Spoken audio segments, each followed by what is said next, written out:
નરેન્દ્રભાઈ, મહારાષ્ટ્રનો વેપારી બહુ દુખી છે એલબીટીને લીધે.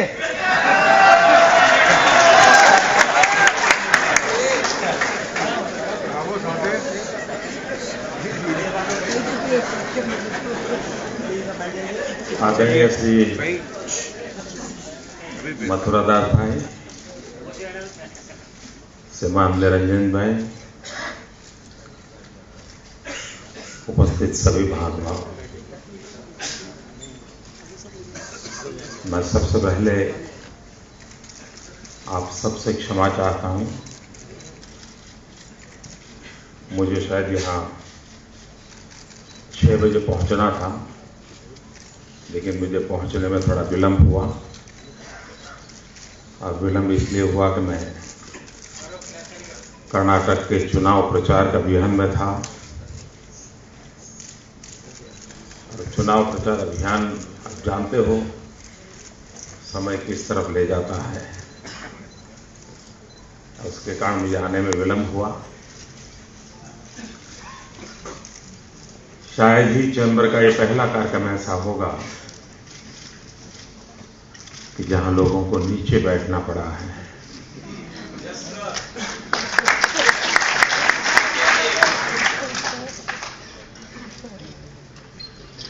तो आपको इस असुविधा के लिए भी,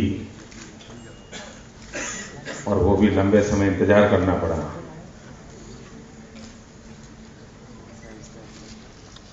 बहुत बड़ा एजेंडा निरंजन भाई बता रहे थे.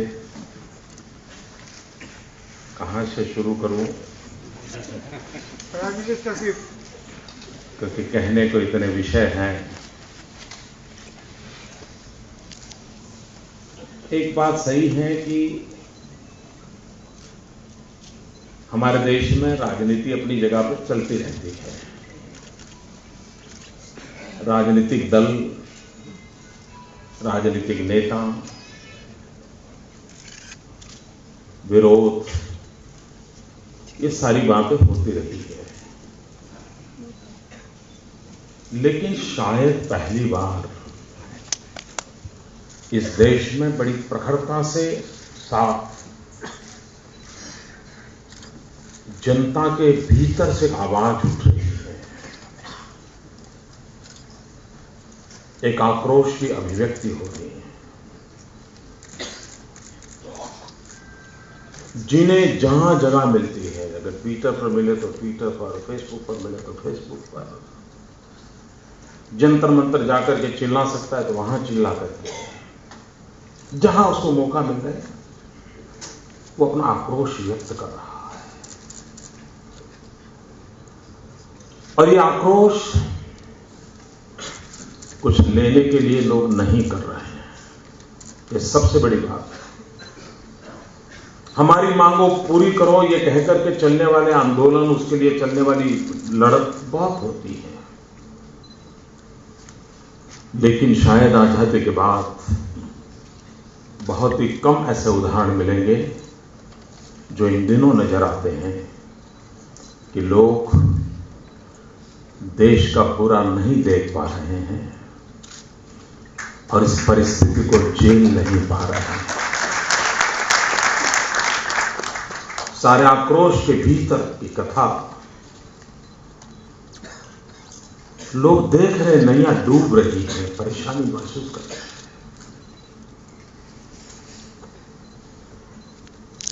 मित्रों, कुछ हो या ना हो,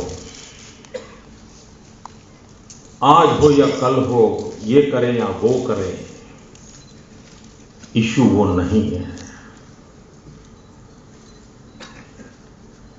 लेकिन क्या हम हमारे देश को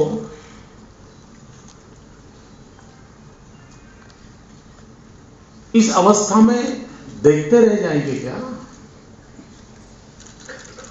क्या एक नागरिक के नाते क्या समय की मांग नहीं है?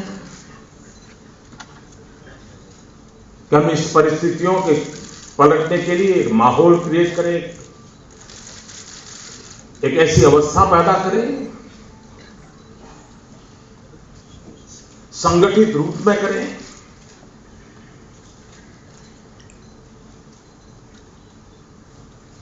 भाइयों बहनों, मैं छोटी छोटी चीजें देखता हूं, मैं परेशान हो जाता हूं। और मैं गुजरात एक्सपीरियंस से, मेरा कोई ज्यादा एक्सपीरियंस नहीं है। मैं एक छोटे से राज्य का सेवक हूं। मेरा प्रदेश बहुत गरीब है। 15% आदिवासी जनसंख्या है मेरे राज्य में। मेरे राज्य में 12 मास बहने वाली नदियां नहीं हैं। मुश्किल से तापी और नर्मदा के भरोसे हम गुजारा करते हैं।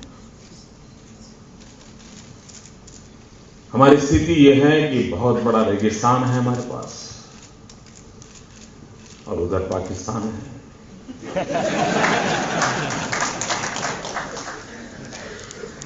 1600 किलोमीटर का समुद्री तट है। ये प्रदेश ऐसा है कि जिसके पास रॉ मटेरियल नहीं है, भू संपदा हमारे पास नहीं है। और ऐसी परिस्थितियों में भी अगर एक राज्य, वहां के लोग निराशा छोड़ करके आत्मविश्वास भरी हुए मन के साथ अगर स्थितियां पलट सकते हैं, अगर 6 करोड़ गुजराती कर सकते हैं, तो 125 करोड़ देशवासी भी कर सकते हैं।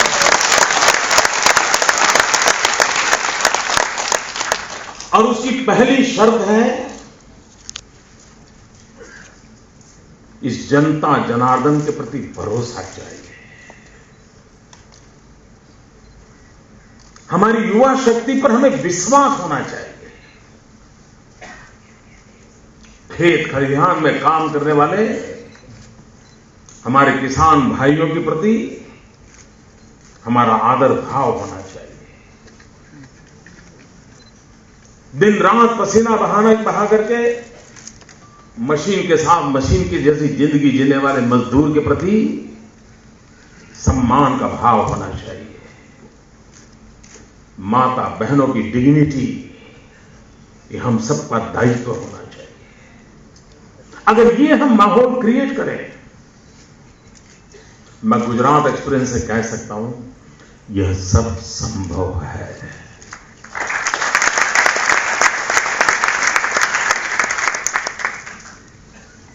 हमारे पास कोई डायमंड की खदान नहीं है, लेकिन आज दुनिया में 10 में से 9 डायमंड जिस पर किसी न किसी गुजराती का हाथ लगा है।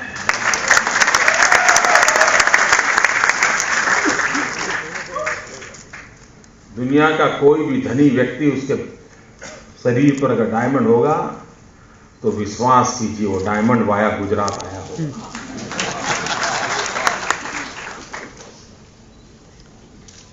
कहने का तात्पर्य यह है कि हम कर सकते हैं। हमारे पास आयरन ओर नहीं है, लेकिन आज स्टील इंडस्ट्री में हमारा लोहा मानना पड़ता है।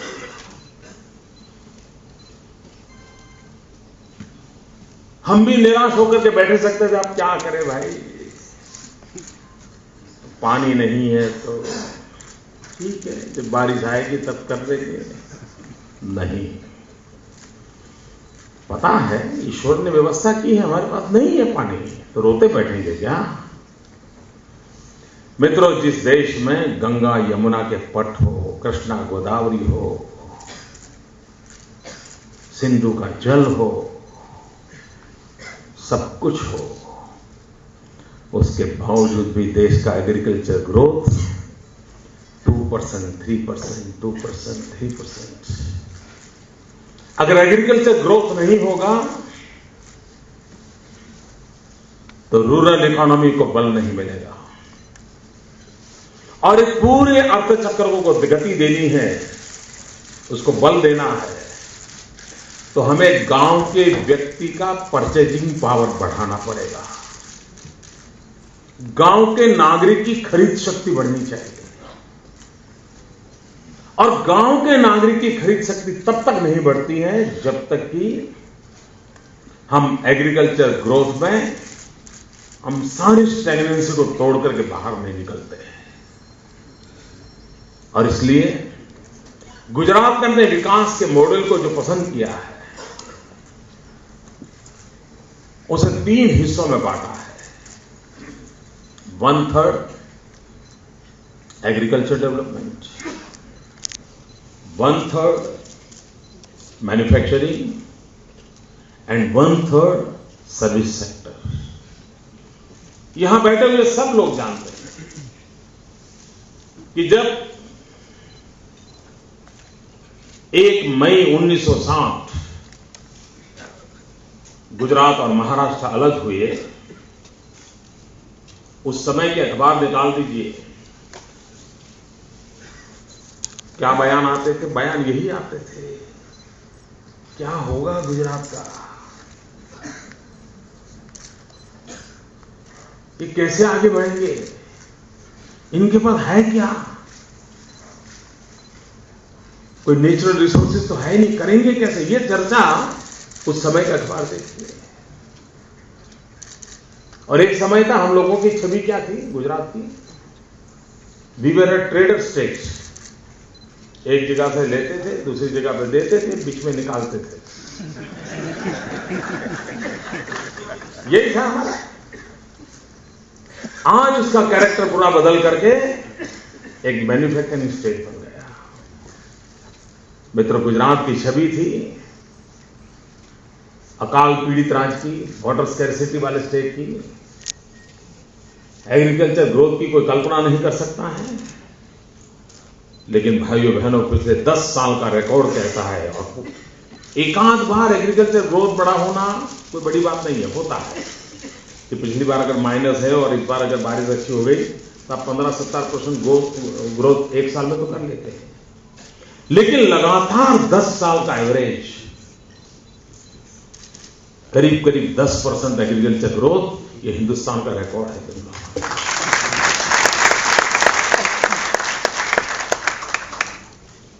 पानी नहीं था तो हुआ कैसे?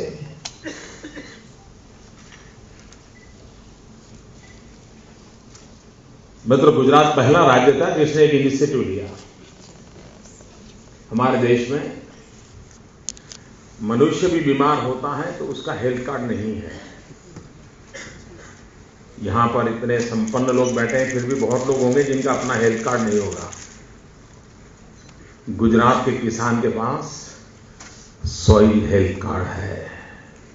उसकी जमीन की तबीयत कैसी है उसका उसको पता है। उसकी जमीन में क्या कमी है, किस प्रकार की क्रॉप के लिए अनुकूल है, किस प्रकार की डेफिशिएंसी है, कौन सी दवाइयां चाहिए, कौन सा फर्टिलाइजर चाहिए, कौन सा न्यूट्रिशन वैल्यू ऐड करना पड़ेगा, ये सारी चीजों को उसको वैज्ञानिक तरीके से समझाया। मेहनत पड़ती है, लेकिन अगर सही दिशा में काम करे तो परिणाम भी मिलता है। हमारे पास पानी नहीं था, हमने जल संचय का अभियान चलाया। पर ड्रॉप मोर क्रॉप, इस मंत्र को लेकर के हम चले। एक एक बूंद से पैदावार करने का इरादा किया। गुजरात की 40-45 साल की यात्रा, पूरे राज्य में कोई 1200 हेक्टेयर भूमि में ड्रिप इरिगेशन था 40 साल में। पिछले 10 साल के अंदर जो हमने काम किया उसका परिणाम है आज 9 लाख हेक्टेयर भूमि में ड्रिप इरिगेशन है।